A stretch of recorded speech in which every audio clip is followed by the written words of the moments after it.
नमस्कार दोस्तों, स्वागत है आपका हमारे यूट्यूब चैनल में। दोस्तों, एसएससी की तरफ से जेईई की भर्ती आ गई है, जेईई यानी कि जूनियर इंजीनियर। तो यहाँ पे दोस्तों जूनियर इंजीनियर की भर्ती इन्होंने निकाला हुआ है और ये जो भर्ती है 2024 के लिए होने वाली है। और यहाँ पे जो भर्ती है दोस्तों सिविल, मैकेनिकल और इलेक्ट्रिकल के लिए ये भर्ती निकाली हुई है दोस्तों। और यहाँ पे अच्छी खासी पोस्ट इन्होंने निकाली हुई हैं दोस्तों। और ये आप लोगों के लिए एक शानदार मौका है दोस्तों, जो कि ऑनलाइन आपका स्टार्ट हो जाएगा यहाँ पे 28/3 से स्टार्ट हो जाएगा और 18 अप्रैल तक यहाँ पे चलने वाला है। लास्ट डेट दोस्तों 18 अप्रैल ही रहने वाली है 2024 और पेमेंट की लास्ट डेट 19 अप्रैल 2024 रहने वाली है। और कुछ करेक्शन वगैरह कराना है तो यहाँ पे 22/4 से 23/4 के लिए ये विंडो आपकी करेक्शन के लिए खुलने वाली है। इसके बाद हम बात करें जो आपका सीबीटी पेपर 1 होगा, इसका जो टेंटेटिव डेट है वो 4 जून से 6 जून के बीच में रहने वाली है। इसके बाद जो सीबीटी 2 होगा उसका यहाँ पे दिया नहीं है डेट अभी। तो दोस्तों ये जो भर्ती है यहाँ पे एसएससी की तरफ से निकाली हुई है। और पहले मैं आपको वैकेंसियाँ दिखा देता हूँ दोस्तों। यहाँ पे वैकेंसी दोस्तों अच्छी खासी यहाँ पे आई हुई हैं। जैसे कि यहाँ पे हम देखें बीआरओ में आया है for male candidates only, JEE civil की।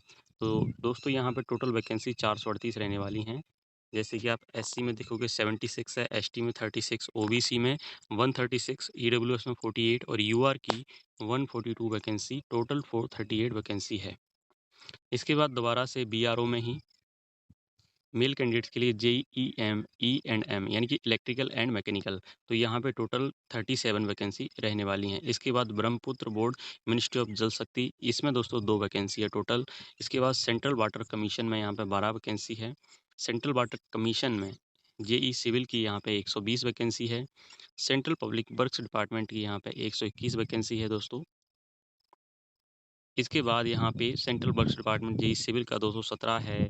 फिर इसके बाद जेई इलेक्ट्रिकल का 2 है। ऐसे ही दोस्तों यहाँ पे कुल मिला के अच्छी खासी यहाँ पे वैकेंसी आप लोगों के लिए रहने वाली हैं। और ये दोस्तों एसएससी की जो भर्ती है वो ऑल इंडिया लेवल की भर्ती रहती है। तो यहाँ पे सभी लोग आप अप्लाई कर सकते हैं। और अब सबसे इम्पोर्टेंट बात दोस्तों हम यहाँ पे क्वालिफिकेशन के बारे में जान लेते हैं। दोस्तों जो यहाँ पे जेई सिविल है इसके लिए इन्होंने degree in civil engineering from recognised university institute और 3 year diploma in civil engineering. दोस्तों यहाँ पे डिग्री अगर आपके पास है तो भी आप फॉर्म भर सकते हैं, डिप्लोमा है तो भी आप भर सकते हैं, लेकिन यहाँ पे आपके पास 2 साल का उससे रिलेटेड एक्सपीरियंस होना चाहिए। यहाँ पे लिखा हुआ है 2 years of working experience in planning execution maintenance of civil engineering works. तो दोस्तों यहाँ पे 2 साल का जो एक्सपीरियंस है वो मैंडेटरी है, प्लानिंग एग्जीक्यूशन मेंटेनेंस, जो कि सिविल इंजीनियरिंग में होना चाहिए। डिप्लोमा है, डिग्री है तो आप यहाँ पे फॉर्म भर सकते हैं। Age limit up to 30 years है, ये यूआर कैंडिडेट के लिए है। जो रूल्स हैं उसके अकॉर्डिंग आपको यहाँ पे एज में रिलैक्सेशन दिया जाएगा। अब हम बात करें बीआरओ में जेईई एंड एम के लिए, तो यहाँ पे दोस्तों इलेक्ट्रिकल और मैकेनिकल मैंने आपको बताया था कि दोनों लोग यहाँ पे फॉर्म भर सकते हैं। अगर आपके पास डिग्री है तो भी आप भर सकते हैं, डिप्लोमा है तो भी आप यहाँ पे फॉर्म भर सकते हैं। और साथ में यहाँ पे 2 साल का अभ्यास चाहिए आपको। इसके बाद यहाँ पे नेक्स्ट है आपका ब्रह्मपुत्र बोर्ड मिनिस्ट्री जल शक्ति, जेई सिविल का है। यहाँ पे इन्होंने 3 ईयर्स का डिप्लोमा सिविल इंजीनियरिंग में मांगा हुआ है और यहाँ पे एक्सपीरियंस नहीं मांगा है दोस्तों। इसके बाद सेंट्रल वाटर कमीशन, यहाँ पे जेई मैकेनिकल में भी इन्होंने बैचलर डिग्री या डिप्लोमा कुछ भी हो आप फॉर्म भर सकते हो। जेई सिविल में भी यहाँ पे डिप्लोमा डिग्री इन्होंने मांगा हुआ है, जो भी है आपके पास फॉर्म भर सकते हो।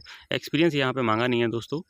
और इसके बाद आपका सेंट्रल पब्लिक वर्क्स डिपार्टमेंट जो CPWD है, यहाँ पे भी डिप्लोमा इन्होंने diploma in electrical mechanical engineering मतलब ई&एम की जो पोस्ट है इलेक्ट्रिकल की उसके लिए है। यहाँ इन्होंने एज लिमिट थोड़ा सा बढ़ा दिया है, 32 साल है। बाकी इसके बाद यहाँ पे सभी में 30 आ गया है।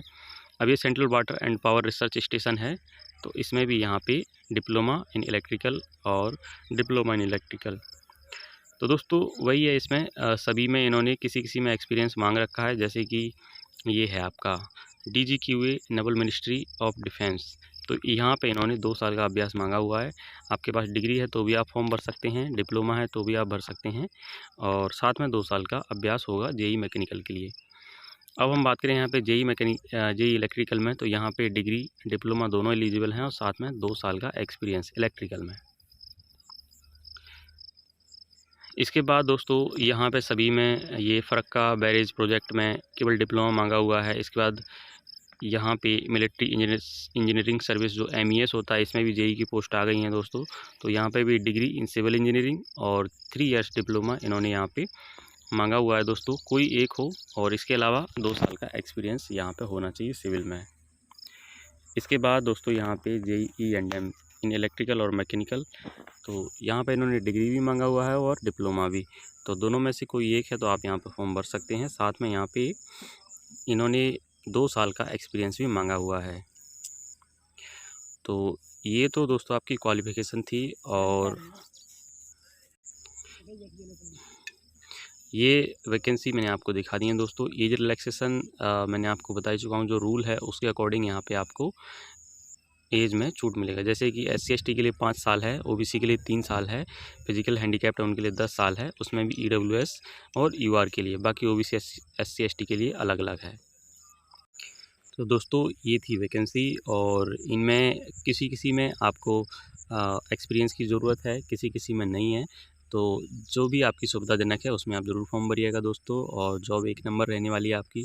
और यहाँ पे स्केल भी अच्छा खासा है, 35,400 से 1,12,400 यहाँ पे आपका पे स्केल रहने वाला है। लेवल 6 का आपको पे स्केल यहाँ पे दिया जाएगा।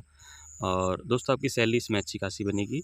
और इसकी जो लास्ट डेट है दोस्तों 18 अप्रैल है, इससे पहले आप इसमें फॉर्म ज़रूर भर दीजिएगा। और चैनल पर नए हो तो हमारे चैनल को सब्सक्राइब कर लें और बेल आइकन को प्रेस कर लें। Thank you so much.